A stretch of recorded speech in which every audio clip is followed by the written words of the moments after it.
Hello student, welcome back to my YouTube channel. आज हम start करते हैं क्लास 11th का एक new chapter some basic concept of chemistry, जो कि हमारे एक बहुत ही इम्पोर्टेंट एंड बेसिक चैप्टर है 11th 12th एंड ग्रेजुएशन के लिए भी। तो स्टूडेंट, सबसे पहले हम स्टार्ट करेंगे कि इस चैप्टर में हमें बेसिक क्या क्या पढ़ना है। तो सबसे पहले हम इसमें पढ़ेंगे हम आज मैटर के बारे में कि मैटर होता क्या है, राइट। तो मैटर स्टूडेंट, जिसे हम सब्सटेंस भी कहते हैं, मैटर भी कहते हैं, तो मैटर होता क्या है। तो स्टूडेंट, हम जानते हैं कि मैटर वो होता है जिसका अनुभव हम उस अपनी आंखों से देखकर उसको छूकर कर सकते हैं, और जिसमें आपका वेट होता है, जो वॉल्यूम को ऑक्युपाई करता है, जब हम उसे किसी जगह पर रखते हैं, उस स्थान को घेर लेता है, उसको हम कहते हैं मैटर। सपोज दैट ये मार्कर है आपके पास। अगर मैं इस मार्कर की बात करूं तो ये मार्कर, इसमें क्या है, वेट है। आप जिस जगह पे रखोगे उसकी पोजीशन को ऑक्युपाई करेगा, उस स्पेस को घेर लेगा, तो इसे हम क्या बोलेंगे, मैटर या सब्सटेंस। तो स्टूडेंट्स, हम इस चैप्टर में हम बात करते हैं मैटर की। अब मैटर को हम कितने टाइप्स में डिवाइड करेंगे वो हम देखते हैं स्टूडेंट्स। सबसे पहले हम डिवाइड करते हैं यहाँ पर क्लासिफिकेशन ऑफ मैटर। तो बेटा, आप मैटर को कितने उसमें डिवाइड करोगे, 2 टाइप्स में, एक फिजिकली और एक केमिकली, राइट। तो हमने बेटा ये डिवाइड किया physically, okay, physical and chemical. तो केमिकल फिजिकल 2 टाइप में हमने मैटर को डिवाइड किया, राइट। तो बेटा फिजिकल्स में कितने टाइप्स का आपका मैटर डिवाइड होगा स्टूडेंट्स, ये आपका 3 टाइप्स में डिवाइड होगा स्टूडेंट। कौन कौन सा बेटा आपका, पहला आपका सॉलिड, दूसरा आपका लिक्विड, थर्ड आपका गैस, राइट। केमिकली बेटा कितने में डिवाइड होगा आपका, केमिकली आपका डिवाइड होगा बेटा 2 में, एक आपका प्योर सब्सटेंस, राइट, और एक बेटा आपका होगा यहाँ पे मिक्सचर, ओके बेटा। तो हमने देखा स्टूडेंट्स, फिजिकली केमिकली हमने इसको 2 टाइप्स में डिवाइड कर लिया, आपका सॉलिड, लिक्विड, गैस, और आपका फिजिकल एंड आपका केमिकल में आपका कौन सा बेटा आपका आ गया यहाँ पर, आपका मिक्सचर आ गया और प्योर सब्सटेंस आ गया, राइट। अब बेटा हम देखते हैं यहाँ पर कि हमने फिजिकल में हमने देखा कि सॉलिड क्या होते हैं स्टूडेंट, सॉलिड हम ऑलरेडी पढ़ चुके हैं। सॉलिड क्या होते हैं, जिनका कांस्टेंट शेप, कांस्टेंट वॉल्यूम होता है, उन्हें हम सॉलिड कहते हैं, और जिनमें इंटरमॉलिक्यूलर फोर्स ऑफ अट्रैक्शन बहुत ज़्यादा होता है, जिसको हम इजीली ब्रेक नहीं कर सकते, वो क्या होते हैं बेटा, सॉलिड होते हैं। लिक्विड क्या होते हैं, जिनके मॉलिक्यूल्स में फोर्स ऑफ अट्रैक्शन थोड़ा वीक होता है, जिनका वॉल्यूम शेप तो मतलब आपकी कांस्टेंट नहीं होती, लेकिन उनका वॉल्यूम कांस्टेंट रहता है, उसे हम कहते हैं लिक्विड। और गैस आपकी एक ऐसी सब्सटेंस, आप मैटर की ऐसी स्टेट होती है जिसमें ना तो वॉल्यूम कांस्टेंट, ना आपकी शेप कांस्टेंट, और उसके मॉलिक्यूल्स के बीच में फोर्स ऑफ अट्रैक्शन बहुत ज़्यादा होता है, इसीलिए गैस के मॉलिक्यूल बहुत दूर दूर होते हैं, राइट, उसे हम कहते हैं गैस। बेटा बात आती है केमिकल की। केमिकल को हमने इसमें 2 टाइप में डिवाइड किया, एक प्योर सब्सटेंस और एक मिक्सचर, राइट। अब देखो स्टूडेंट, प्योर सब्सटेंस क्या होते हैं, जो प्योरली प्योर्स होते हैं, इसमें आपके सारे एटम, सारे एलिमेंट्स आपके एक जैसे होते हैं, उनको हम कहते हैं स्टूडेंट्स प्योर सब्सटेंस, राइट। तो बेटा प्योर सब्सटेंस को फाइनली हमने किसने में डिवाइड किया, 2 पार्ट में, किस किस में, आपका एलिमेंट और सेकंड आपका कंपाउंड, राइट। अब देखो स्टूडेंट, एलिमेंट, बेटा एलिमेंट्स और कंपाउंड क्या होते हैं, एलिमेंट अपने आप में क्या है, प्योर सब्सटेंस, कंपाउंड अपने आप में क्या है, प्योर सब्सटेंस, राइट। तो बेटा एलिमेंट जो है आपका, एलिमेंट को हमने फर्दर 3 टाइप्स में डिवाइड किया, किसमें, metal, non metal and metalloid. तो बेटा हमने देखा कि हमने एलिमेंट को इसमें फर्दर 2 टाइप्स में डिवाइड किया, metal, non metal and metalloid. तो बेटा हम यहाँ पे डालते हैं ऊपर आपका इसका ये सेकेंड वाला एलिमेंट को हमने किस में डिवाइड किया, फर्दर 3 में, किस में, metal and non metal and आपका मेटेलॉइड्स, राइट। और बेटा कंपाउंड को हमने फर्दर डिवाइड किया, किसमें, कंपाउंड आपके 2 टाइप के होते हैं, एक इनऑर्गेनिक कंपाउंड, एक ऑर्गेनिक कंपाउंड, राइट। तो बेटा ये तो बात हो गई हमारे इसकी, हमने मैटर को ऐसे क्लासीफाई किया by physically and by chemically, right. अब बात चल रही है कि भाई एलिमेंट क्या होता है स्टूडेंट्स। तो स्टूडेंट बताइए मुझे एलिमेंट क्या होता है। तो एलिमेंट बेटा आपके क्या होते हैं, ये आपके प्योर सब्सटेंस होते हैं, राइट। तो हम यहाँ पर अब इसके बेटा हम पढ़ेंगे डेफिनेशन किसकी, एलिमेंट की। तो बेटा एलिमेंट क्या होते हैं आपके, एलिमेंट होते हैं आपके प्योर सब्सटेंस, राइट। तो हमने यहाँ पे देखा कि एलिमेंट में डालो elements, right.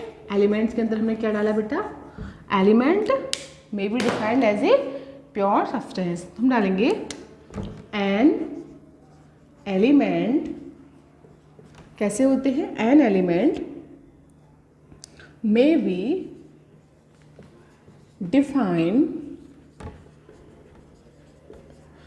defined as a pure substance, right? As a pure substance which can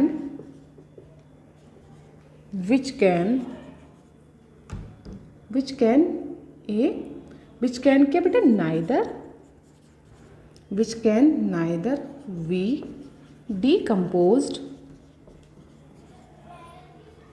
into nor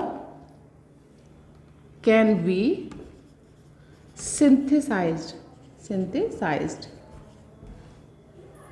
from simpler substance, right students? अब देखो स्टूडेंट, एलिमेंट्स की डेफिनेशन क्या है? हमने एलिमेंट्स क्या होते हैं? Elements is a pure substance. यानी एलिमेंट्स अपने आप में क्या है? प्योर सब्सटेंस है। एलिमेंट आपका सेम टाइप के प्योर एटम से मिलकर बनता है। तो क्या हुआ? An element may be defined as a pure substance which can neither be decompose into nor can be synthesised from simpler substance. तो यहाँ पर इस सेंटेंस का मतलब यहाँ पे ये हुआ कि एलिमेंट को हम डिफाइन कर सकते हैं एक प्योर सब्सटेंस की तरह, नहीं तो उसको हम डिकम्पोज कर सकते, नहीं उसको हम सिंथेसाइज कर सकते किसी भी सिंपल सब्सटेंस से। ना तो आप उसको बना पाओगे, ना उसको आप डिकम्पोज कर पाओगे किसी भी सिंपल सब्सटेंस से, बल्कि ये क्या है? अपने आप में एक प्योर सब्सटेंस है, जिसको हम कहते हैं एलिमेंट। अब बेटा एलिमेंट फर्दर आपका 3 टाइप्स का होता है। हमने बताया आपका एक मेटल, ये वाला मेटल, नॉन मेटल, मेटलॉइड्स। तो स्टूडेंट्स मेटल आपने पढ़ रखा है, मेटल आपने क्लास 6 में पढ़ रखा है। मेटल्स क्या होते हैं? जो लश्यर होती हैं, जिनमें शाइनिंग होती है, जो ब्रिटेल होती हैं, जो कंडक्शन, जो इलेक्ट्रॉन का फ्लो करती है, इसमें कंडक्शन होता है, वो सारी क्या होती हैं? आपकी मेटल्स, राइट? ये हैवी होती हैं। और नॉन मेटल क्या होती है? नॉन मेटल जिसकी अपोजिट होती हैं। नॉन मेटल में शाइनिंग नहीं होती, वो इलेक्ट्रॉन का फ्लो नहीं करती, उनमें कंडक्शन नहीं होता, वो आपकी नॉन मेटल होती हैं। और मेटलॉइड्स क्या होते हैं? मेटलॉइड जिसमें मेटल नॉन मेटल दोनों की ही प्रॉपर्टीज होती हैं, वो आपकी होती है स्टूडेंट्स मेटलॉइड्स। हमने पहले पीरियोडिक टेबल पढ़ चुके हैं, उसमें हमने मेटल्स, नॉन मेटल्स, मेटलॉइड्स सारे पढ़े थे हमने टेबल में। तो आपका उसमें हमने पढ़ा था कि पी ब्लॉक ऐसा ब्लॉक होता है इसमें मेटल, नॉन मेटल, मेटलॉइड तीनों प्रेजेंट होते हैं, राइट स्टूडेंट्स? तो ये तो बेटा हमारा हो गया एलिमेंट के बारे में। अब नेक्स्ट बेटा हमारा आया कंपाउंड के बारे में। कंपाउंड्स क्या होते हैं स्टूडेंट्स? तो कंपाउंड्स भी अपने आप में क्या है? Compounds is a pure substance, ये भी प्योर सब्सटेंस होता है, राइट? तो हम डालेंगे a compound may be defined as a pure substance, यानी कंपाउंड अपने आप में क्या है? Pure substance, right? तो हमने यहाँ पे डाला students compound is a pure substance and when two compound कैसे मिलकर बनता है? हम लिखेंगे a compound may be defined as the substance obtained by the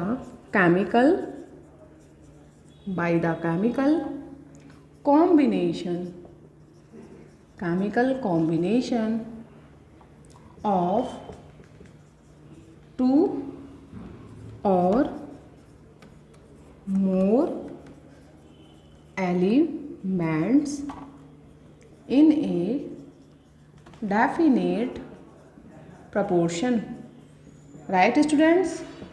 हमने क्या पढ़ा कि आपके definite proportion by made and can be decomposed by chemical means in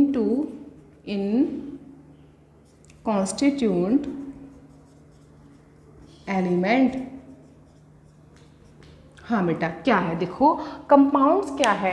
compound आपका दो और दो से ज़्यादा जब एलिमेंट एक डेफिनेट प्रोपोर्शन में मिलकर एक नई फॉर्मेशन करते हैं उसको हम कंपाउंड कहते हैं। Compound is a pure substance. Compound भी एलिमेंट की तरह क्या होता है, प्योर सब्सटेंस होता है। तो हमने क्या बोला, a compound may be defined as the substance. ये कंपाउंड भी हम एक कंपाउंड ऐसे सब्सटेंस का मतलब होता है जो किसी केमिकल कॉम्बिनेशन, इसमें दो और दो से ज़्यादा एलिमेंट आपस में केमिकल कॉम्बिनेशन करके एक डेफिनेट प्रोपोर्शन में बन जाते हैं और डिकम्पोज भी हो सकते हैं केमिकली, और फाइनली वो एलिमेंट में टूट जाते हैं। जिस एलिमेंट से वो मिलकर बनते हैं उसी एलिमेंट में अगेन टूट सकते हैं, और दो एलिमेंट आपस में मिलकर एक डेफिनेट प्रोपोर्शन में क्या बनाते हैं, कंपाउंड बनाते हैं। तो हमने क्या बोला, कंपाउंड आपका कैसे बनता है, कंपाउंड जब दो और दो से ज़्यादा एलिमेंट एक डेफिनेट प्रोपोर्शन में मिल जाते हैं तो क्या बनता है आपका कंपाउंड, और फाइनली बाद में डिकम्पोज होकर अगेन किस में ब्रेक हो जाते हैं, वो एलिमेंट्स में, right.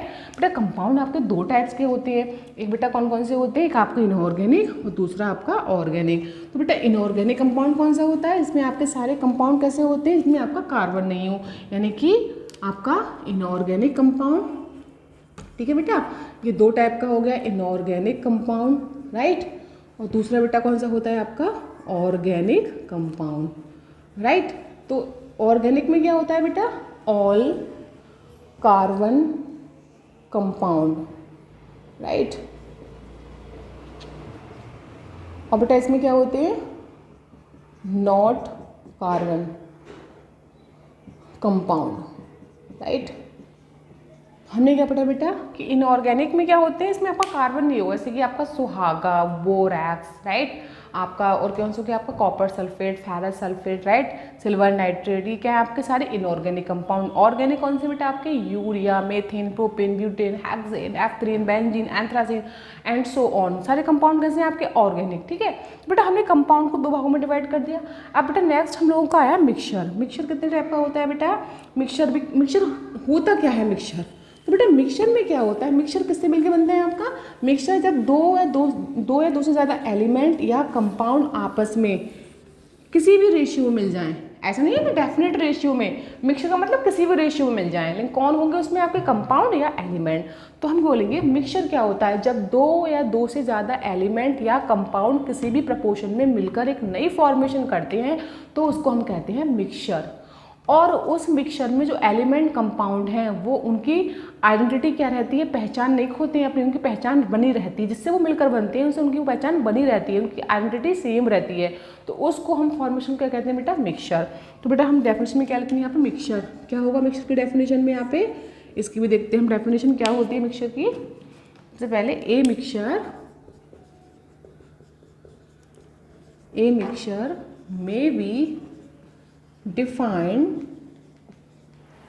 may be defined as the combination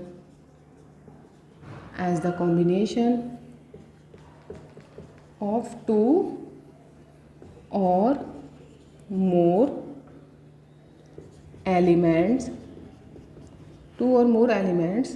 or compounds in any ratio, किसी भी रेशियो मिल सकते हैं बेटा आपस में, in any ratio which retains the identity of the components being mixed, right बेटा। इस सेंटेंस का क्या मतलब हुआ बेटा मिक्सचर का, देखो a mixture may be defined as the combination of two और मोर एलिमेंट्स और compounds in any ratio which retains the identity of the components being mixed. यानी कि मिक्सचर को हम ऐसे भी डिफाइन कर सकते हैं कि जब दो और दो से ज़्यादा एलिमेंट या कंपाउंड किसी भी रेशियो में मिलकर जो फॉर्मेशन करते हैं उसको हम मिक्सचर कहते हैं, लेकिन उनमें जो प्रेजेंट एलिमेंट कंपाउंड होते हैं उनकी आइडेंटिटी आपकी बनी रहती है, वो अपनी आइडेंटिटी को खोते नहीं है। तो क्या लिखा है बेटा, identity of the component being mix, यानी जिससे वो मिलकर बने हुए थे तो उनकी वो आइडेंटिटी क्या रहती है, सेम रहती है, बनी रहती है, मतलब वहाँ से आपकी गायब नहीं होती उसकी आइडेंटिटी। और वो किससे मिलकर बने होते हैं, एक एलिमेंट या फिर कंपाउंड से। दो और दो ज़्यादा एलिमेंट कंपाउंड आपस में किसी भी रेशियो में मिलकर क्या बनाते हैं, मिक्सचर, राइट। अब बेटा मिक्सचर का एग्जाम्पल हम लेते हैं, जैसे कि बेटा आपकी एयर, एयर क्या है बेटा आपका, मिक्सचर, राइट।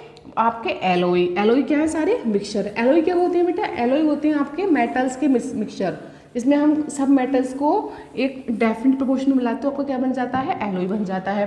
अब देखो नेक्स्ट बेटा हम जानते हैं इसका एग्जाम्पल क्या है बेटा, मिक्सचर का एग्जाम्पल हो गया आपका एयर, राइट। और क्या है बेटा आपका गैसेस, एयर क्या है, सारी गैसेस का मिक्सचर है। और बेटा दूसरा क्या है आपका ऑल एलोय, एलोय क्या होते हैं, सारी मेटल्स के मिक्सचर को कहते हैं हम एलोय, राइट। और आपका क्या होगा बेटा आपका ब्रास, स्टील, रिवर वाटर भी क्या है बेटा आपका, ये भी क्या है बेटा आपका मिक्सचर, राइट। अब बेटा ये तो हो गई मिक्सचर की बात। अब बेटा मिक्सचर भी आपका टू टाइप्स का होता है, एक होमोजीनियस और एक हेट्रोजीनियस। तो मिक्सचर पढ़ेंगे हम होमोजीनियस हेट्रोजीनियस, राइट। तो हेट्रोजीनियस क्या होता है बेटा मिक्सचर, होमोजीनियस क्या होता है स्टूडेंट्स।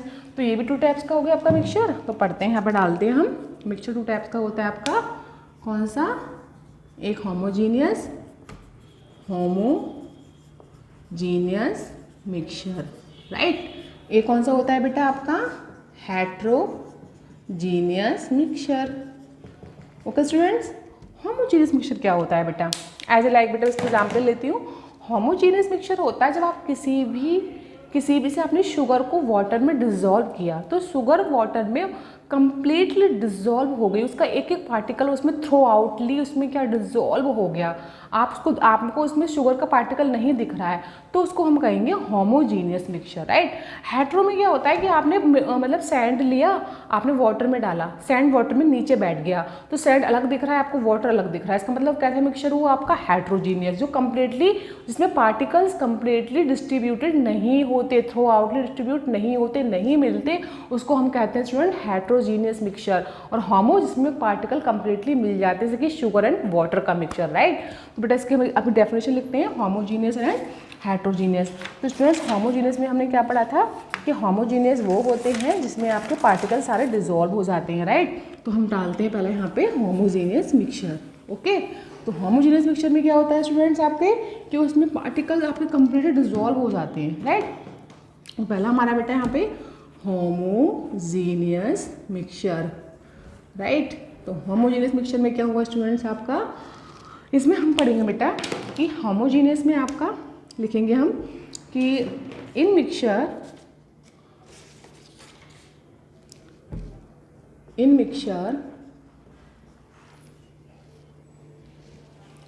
the components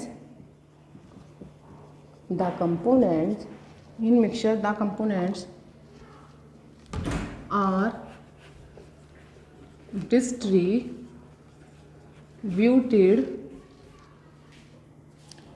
uniformly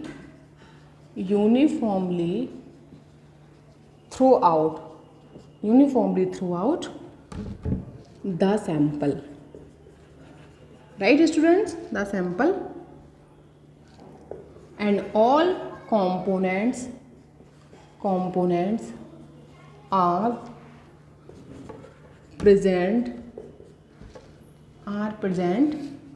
किसमें होते हैं प्रेजेंट आपके, ए same ratio, right.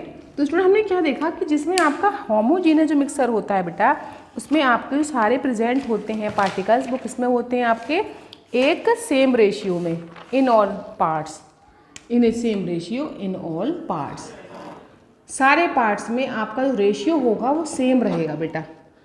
It is said homogeneous mixture, right. तो स्टूडेंट हमने क्या देखा कि होमोजीनियस मिक्सचर, तो उसकी डेफिनेशन क्या है students, homogeneous mixture, in mixture the components are distributed uniformly throughout the sample, all components are present same ratio in all parts, it is said homogeneous mixture. यानी कि एक ऐसा mixture जिसमें जो कंपोनेंट्स होते हैं वो यूनिफॉर्मली सारे में डिस्ट्रीब्यूट हो जाते हैं, मतलब आपके जो कंपोनेंट है वो सारे सॉल्यूशन में क्या डिस्ट्रीब्यूट हो गए, इसमें डिजोल्व हो गए, सारे मिल गए, उसे हम क्या बोलेंगे होमोजीनियस। और जो आप उसके सैंपल का कोई सा भी पार्ट ले लो, चाहे आप उसका इतना पार्ट लो, चाहे उसका ज़्यादा अमाउंट लो, सारे पार्ट्स में उसका रेशियो क्या रहेगा, बिल्कुल इक्वल रहेगा। तो ऐसे सॉल्यूशन को क्या कहते हैं बेटा हम, होमोजीनियस मिक्सचर। जैसे कि sugar and water solution is like a homogeneous mixture. अब बेटा इसका एग्जाम्पल हम लेते हैं कि एग्जाम्पल क्या होगा होमोजीनियस का। तो बेटा air is a homogeneous mixture. बेटा नाम से लगता है कि air is a heterogeneous mixture, लेकिन पता है आपको एयर कैसी है बेटा आपकी, होमोजीनियस मिक्सचर। तो हम क्या बोलेंगे, एयर। एयर इसका एग्जाम्पल है। और आपका बेटा इसमें क्या है, एयर हो गया आपका, एलॉय हो गया, राइट। और बेटा कौन हो सकते हैं इसके एग्जाम्पल आपके, इसके अलावा आपके ग्लास हो गया, तो एयर और आपके एलॉय और आपके ग्लास, राइट। ये क्या है आपके होमोजीनियस। देखो बेटा एयर क्यों है होमोजीनियस, क्योंकि एयर में सारी गैसेज एक डेफिनेट प्रपोर्शन में एक उसमें प्रेजेंट है एयर में।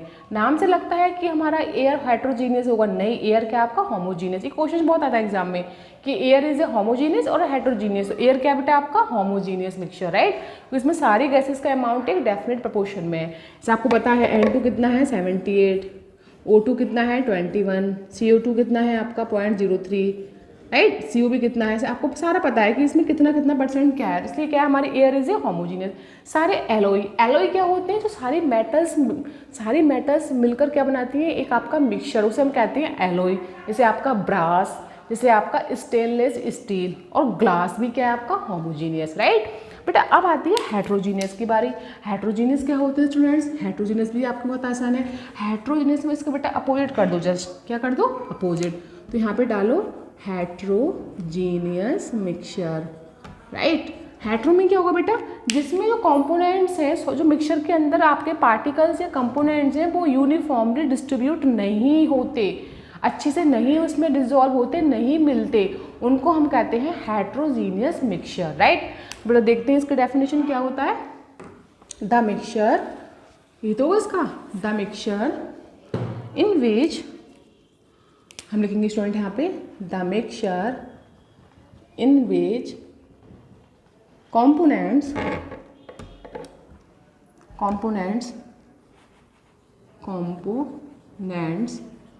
are not mix कर सकते हैं, are not distribute भी लिख सकते हैं यहाँ पे, are not distributed uniformly मिलते नहीं है, uniformly, right, are called which distribute are not distribute हो गया आपका ये uniformly called heterogeneous mixture, right students. क्या हुआ, the mixture in which components are not distribute uniformly called heterogeneous mixture.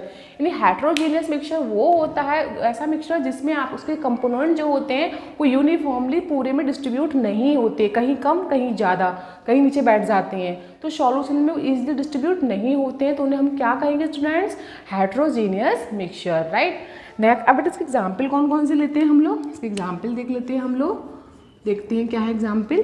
इसको एग्जाम्पल है आपके सैंड एंड आयरन। आप रेते को और लोहे को मिलाएंगे, दोनों कैसे बनाएंगे आपके हेट्रोजीनियस मिक्सचर, कैसा, सैंड एंड आयरन। आप आयरन फीलिंग कर दो इन दोनों की, राइट। ये कैसा आपका heterogeneous mixture, okay.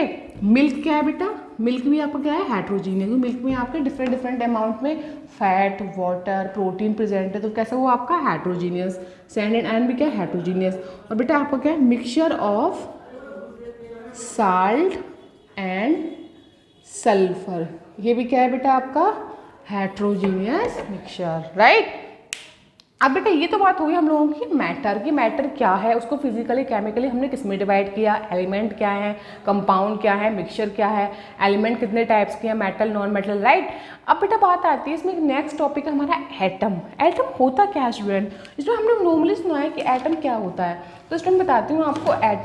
Atom is a smallest particle, कैसा होता है बेटा एटम आपका, atom is a smallest particle, right. तो हमने क्या देखा स्टूडेंट्स कि एटम आपका एक स्मॉलेस्ट पार्टिकल है और जो केमिकल रिएक्शन में इज आपका इंडिपेंडेंटली पार्टिसिपेट हो सकता है। तो हम डालते हैं बेटा नेक्स्ट टॉपिक अपना एटम, राइट। तो डालो बेटा एटम। सबसे पहले बेटा हम बात करते हैं एटम के बारे में, राइट। तो हम लोगों ने पढ़ा है एटम इतना छोटा पार्टिकल होता है जिसको हम डिवाइड नहीं कर सकते, जिसको हम नेक्ड आई से देख नहीं सकते, और जो रिएक्शन में इजीली पार्टिसिपेट हो सकता है उसको हम एटम कहते हैं। आपको मालूम है कि वर्ल्ड में सारी चीज़ किससे मिलकर बनी होती है? एटम से मिलकर बनी होती है। इवन ह्यूमन बॉडी भी किससे मिलकर बनी होती है? आपकी एटम से मिलकर बनी होती है, राइट स्टूडेंट। तो हमने क्या देखा कि atom is a smallest particle. सबसे पहले एटम को हम हिंदी में क्या कहते हैं? परमाणु। पहले इसको दिया था महर्षि कर्णाद ने। कण, इसे बताया था कण, ये एक छोटा सा कण होता है। धीरे धीरे टाइम स्पेंड होता गया, फिर आपके साइंटिस्ट आए जॉन डाल्टन। जॉन डाल्टन ने इसके बारे में बताया कि एटम होता क्या है। तो पहले हम पढ़ेंगे अकॉर्डिंग टू जॉन डाल्टन कि एटम होता क्या है। तो स्टूडेंट हम डालते हैं यहाँ पे according to John Dalton, right. According to John Dalton atom क्या होता है स्टूडेंट? तो पहला उन्होंने व्यूज दिया था यहाँ पे कि the smallest particle of a chemical element, the smallest particle of a chemical element, यानी कि किसी भी केमिकल एलिमेंट का एक छोटा सा पार्टिकल आपका होता है एटम। फर्स्ट ऑफ ऑल हमें ये पता होना चाहिए। अच्छा, एलिमेंट किससे मिलकर बना होता है? एटम। और एक एलिमेंट में सारे एटम कैसे होते हैं? एक जैसे, क्योंकि एलिमेंट क्या है हमारा? Pure substance. तो the smallest particle of an chemical element क्या होता है आपका बेटा? Atom, right. सेकंड क्या है बेटा? ऑल मैटर, सारे मैटर, सारे पदार्थ, all matter was composed of atom, यानी कि सारे मैटर जो होते हैं वो एटम से मिलकर बने होते हैं। मैंने बताया था अभी आपको कि पूरे ब्रह्मांड यूनिवर्स में जो भी सारी चीज़ें मिलकर बनी हुई हैं किससे मिलकर बनी हुई हैं? एटम से। ह्यूमन बॉडी किससे मिलकर बनी हुई है? एटम से, राइट। सेकंड थिंग क्या बेटा इनकी? सेकंड थी all atoms of an element were identical in mass। इनका बेटा थर्ड था कि all atoms of an element were identical in mass, यानी सारे एटम्स किसी एलिमेंट वाले एक एलिमेंट में जितने भी एटम्स होंगे उनका मास क्या होगा? आइडेंटिकल, यानी एक जैसा होगा। ऐसा नहीं है कि एक एलिमेंट में 10 एटम है तो 10 एटम में 8 एटम का मास अलग है, 2 एटम का मास अलग है, ऐसा नहीं है। अगर एक एलिमेंट में 10 एटम प्रेजेंट है तो 10 एटम्स का मास भी एक जैसा इक्वल होगा, राइट। नेक्स्ट बेटा इनका क्या था? नेक्स्ट था कि डिफरेंट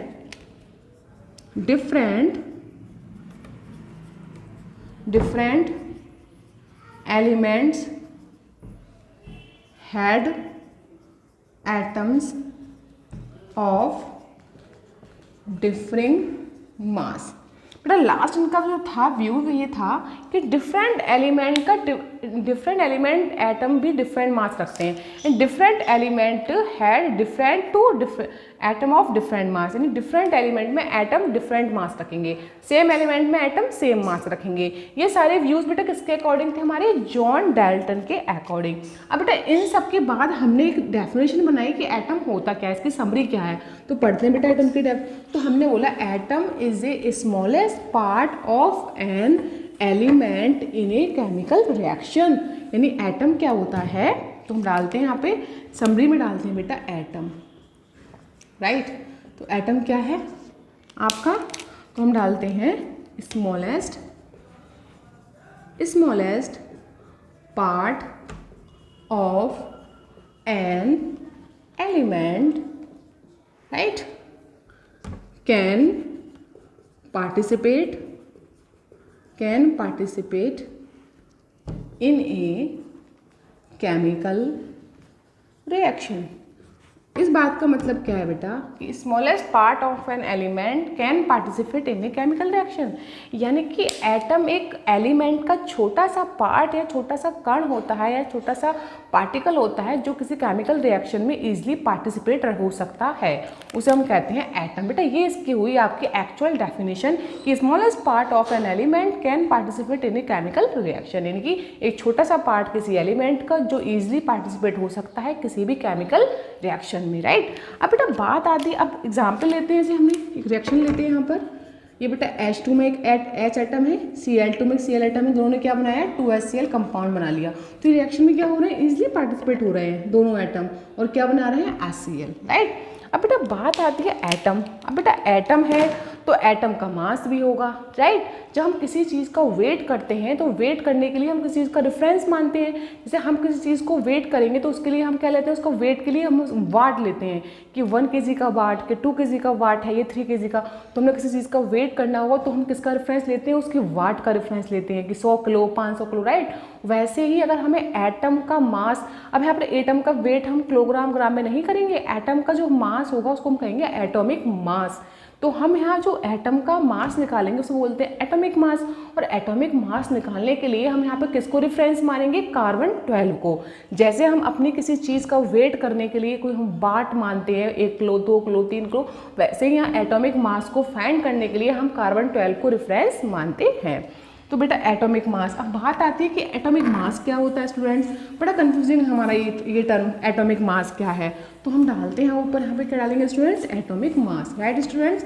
तो हमने यहाँ पे डाला स्टूडेंट्स आपका एटॉमिक मास सबसे ऊपर। तो हमारा क्या है स्टूडेंट्स, एटॉमिक मास, राइट। तो एटॉमिक मास में क्या होता है स्टूडेंट्स आपका कि हम लिखेंगे mass of one atom, mass of one atom of an element, right. तो कितना हुआ बेटा, of an element is called, क्या कहलाएगा, एटॉमिक मास, राइट।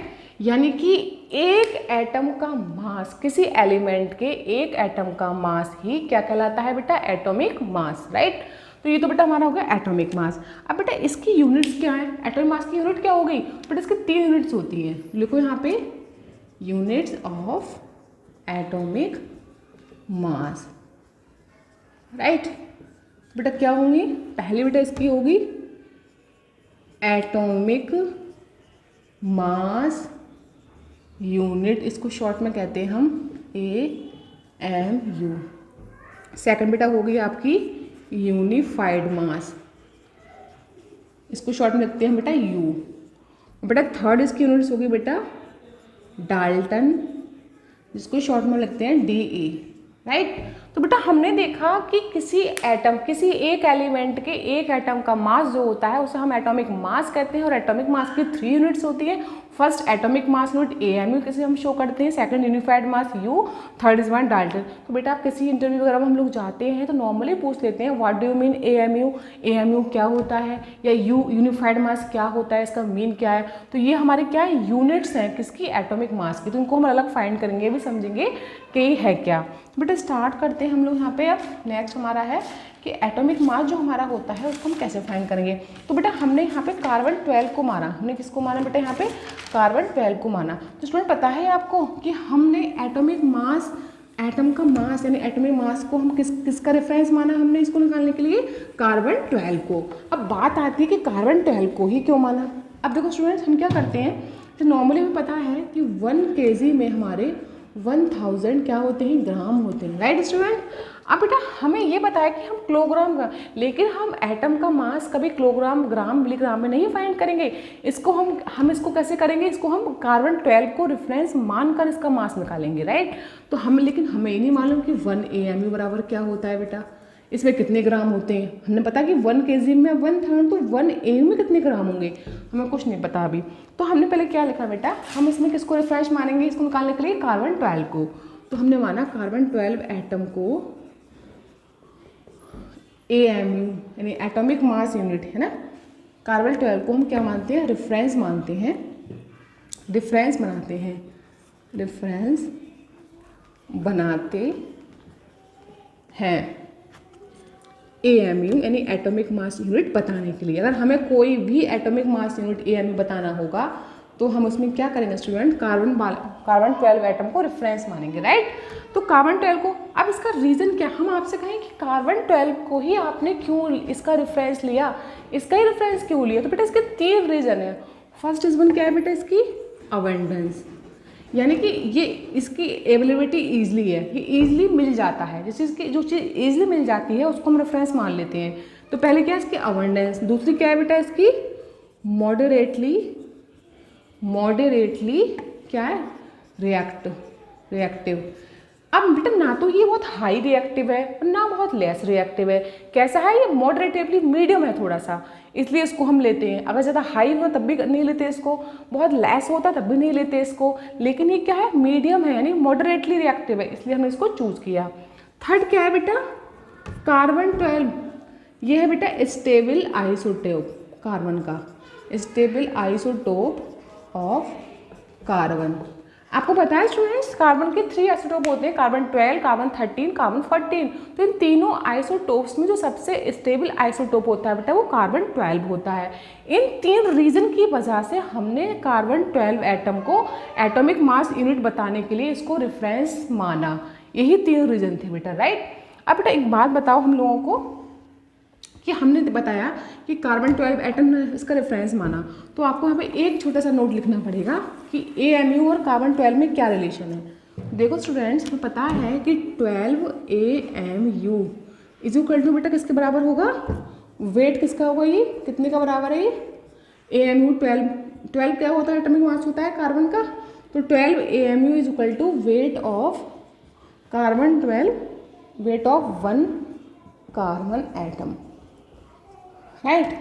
तो बेटा 1 AMU कितना होगा आपका, फिर हम 1 AMU को निकाल सकते हैं, 1 AMU कितना हो जाएगा बेटा, जब 12 AMU इज इक्वल टू इसके है तो 1 AMU कितना होगा, ये अपॉन में आएगा 12 इसके, तो क्या आएगा बेटा 1/12 into weight of 1 carbon atom, right.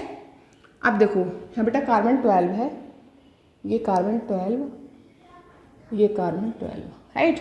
Next बेटा है आपका, तो बेटा 1 AMU इक्वल, बेटा इसको लिख सकते हैं हम, वेट को मास लिख सकते हैं into mass of carbon 12 atom, right. इसको बेटा हमने समीकरण 1 मान लिया, ओके। अब देखो स्टूडेंट्स क्या होता है, हमने क्या देखा, तो स्टूडेंट अब देखो हम जो मास, हमारा जो एक्सपेरिमेंटली मास निकलता है कार्बन 12 का वो कितना होता है वो मैं आपको बता देती हूँ।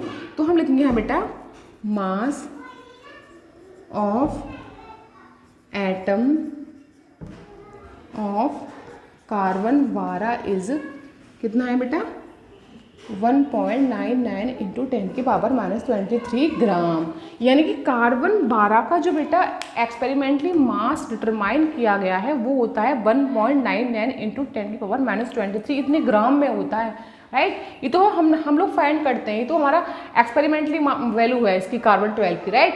अब क्या इस वैल्यू को मैं यहाँ पर पुट कर सकती हूँ, अगर मैं यहाँ पुट करूँगी तो मेरा वैल्यू मेरे पास आ जाएगा, राइट।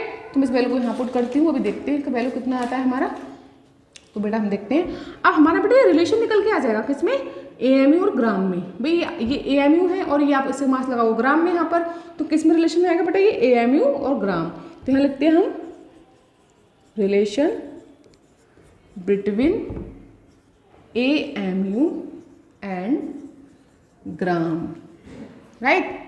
तो बेटा 1 AMU हमने ऊपर फाइंड किया, कितना था हमारा 1/12 into mass of carbon 12 atom, यही था बेटा। इसका मास हमने कितना बताया ऊपर यहाँ पे एक्सपेरिमेंटली, ये बताया, ये वैल्यू हम यहाँ पुट कर सकते हैं, वैल्यू यहाँ पुट कर दो 1/12 इंटू 1.99 इंटू 10 की पावर -23 ग्राम। बेटा इसको आप सॉल्व करोगे तो कितना आएगा बेटा, इसको सॉल्व करोगे 1.66 इंटू 10 की पावर सॉल्व -24 ग्राम, यानी इस वैल्यू को हम 12 से डिवाइड करेंगे तो हमारा सॉल्व करके कितना आएगा 1.66 इंटू 10⁻24 ग्राम आ गया। इसका मतलब क्या है स्टूडेंट्स, इसको हम ऊपर लिख लेते हैं कि 1 AMU इक्वल टू हमारा कितना आ गया students, 1 AMU equal to 1.66 gram, यानी हमारा आ गया 1 AMU is equal to 1.66 into 10 की पावर कितना आया हमारा -24 ग्राम। तो स्टूडेंट्स ये हमारा AMU ग्राम में रिलेशन आ गया ये हमारा, राइट। तो हमें मालूम पड़ गया कि 1 AM is equal to 1.66 into 10 की पावर -24 ग्राम होता है। अब हमें किसी भी एक्सपेरिमेंटल मास या वेट को अगर AMU में चेंज करना होगा तो हम उसको क्या करेंगे, 1.66 से क्या करेंगे स्टूडेंट्स, उसकी मल्टीप्लाई करेंगे।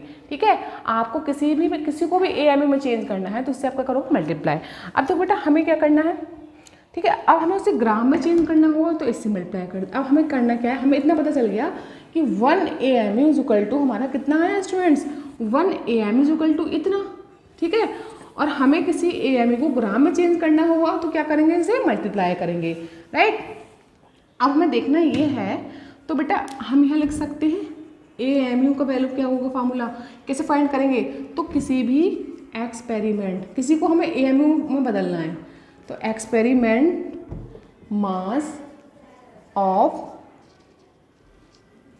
एटम, यानी जो एटम का एक्सपेरिमेंट किया वो मास है उसको डिवाइड किससे करोगे, इससे डिवाइड करोगे 1.66 इंटू 10 की पावर -24 ग्राम से।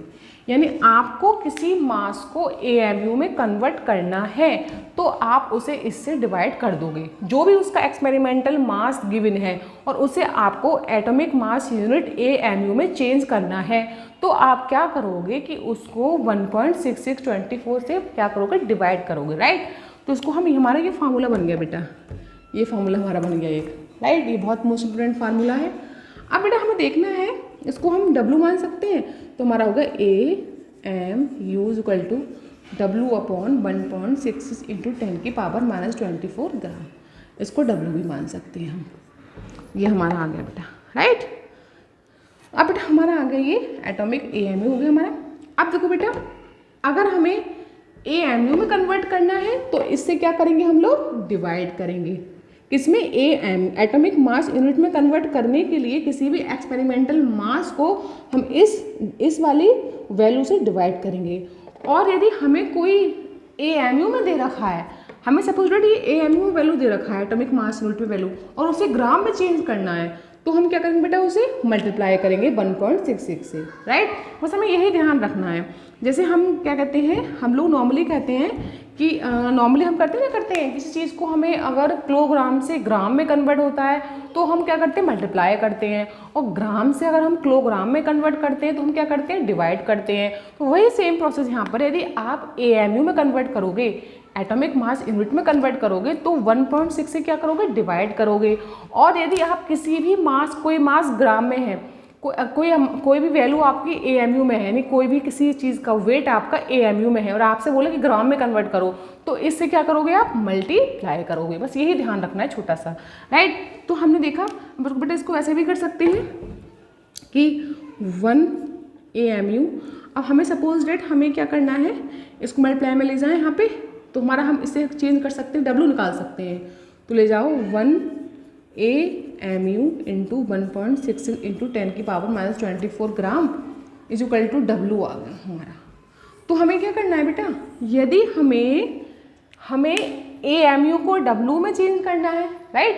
देखो यहाँ पे देखो फार्मूले में इसमें लगा दिया, अगर मैं AMU, अगर मुझे किसी भी एटम का मतलब मास जो है वो AMU के फॉर्म में दे रखा है, तो AMU के फॉर्म में दे रखा है, मुझे उसे किसी ग्राम में चेंज करना है तो मैं क्या करूँगी, ये चीज़ हमारे कहाँ चली गई, मल्टीप्लाई में। देखो ये बेटा आप मल्टीप्लाई में जा रही है, मल्टीप्लाई में आ गई यहाँ पर।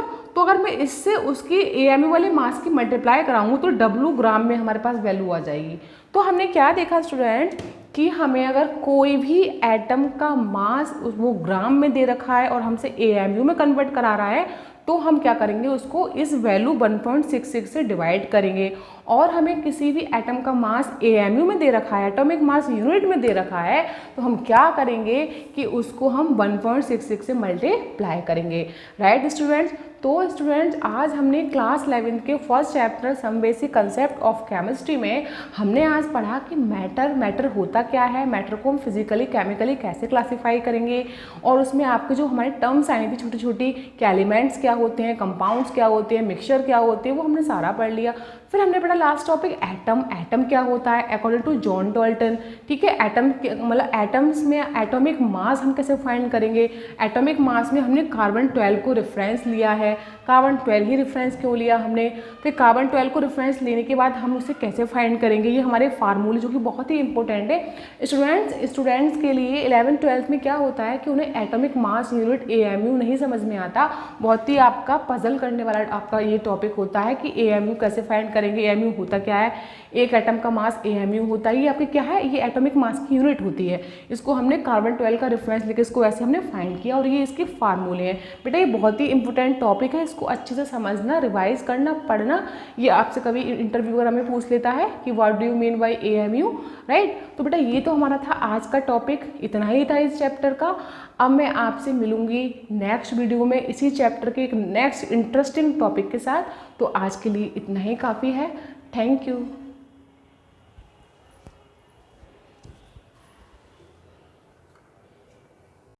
Hello student, thanks for watching this video. Hope so कि आज आपको मेरी वीडियो में मेरे टॉपिक समझ में अच्छे से क्लियर आया होगा। यदि आपको इस टॉपिक में कोई भी डाउट्स, कोई भी क्वेरीज, क्वेश्चंस अगर आपको पूछना है तो आप मेरे से कमेंट सेक्शन में पूछ सकते हैं। और स्टूडेंट और कुछ भी डाउट हो आप इजीली मुझसे शेयर कर सकते हैं। तो स्टूडेंट आप आज मेरी इस वीडियो को और वीडियोज़ को लाइक करें, शेयर करें एंड मेरे चैनल को सब्सक्राइब करें। Thank you.